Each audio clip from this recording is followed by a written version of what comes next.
الحمدللہ والصلاة والسلام علی رسول اللہ۔ بینک کے ذریعے قسطوں پر مکان کی خریداری۔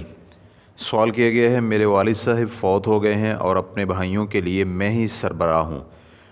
ہم اس وقت کرائے کے مکان میں رہ رہے ہیں اور مالک مکان نے انہیں نکالنے کا فیصلہ کر لیا ہے کیونکہ اسے اپنا مکان چاہیے۔ تو میں نے یہ فیصلہ کیا ہے کہ اپنے بھائیوں کے لیے ایک غیر اسلامی بینک سے قسطوں پر مکان خرید لوں۔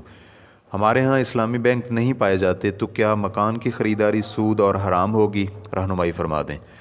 الجواب بعون الوہاب۔ پہلی بات، بینک سے مکان کی خریداری کی دو صورتیں ہیں۔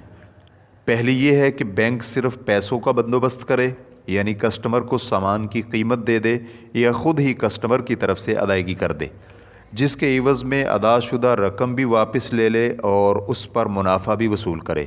مثال کے طور پر سامان 1000 کا ہو اور بینک کو 1200 واپس کرنے پڑیں تو یہ صورت حرام ہے، کیونکہ اس کی بنیاد سودی قرضے پر ہے۔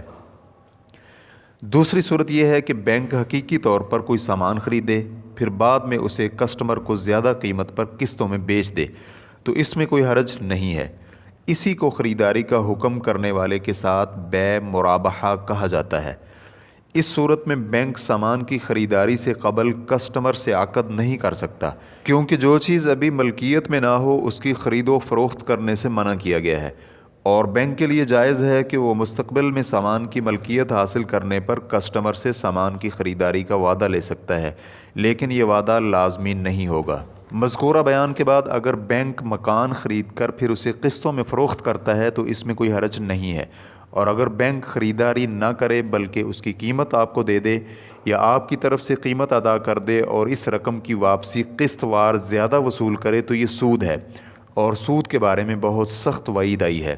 دوسری بات، آپ نے بھائیوں کے لیے رہائش کی ضرورت کا ذکر کیا ہے، اس سے سود لینا جائز نہیں ہو جائے گا، کیونکہ اس ضرورت کو کرائے پر مکان لے کر پورا کیا جا سکتا ہے۔ واللہ تعالی اعلم۔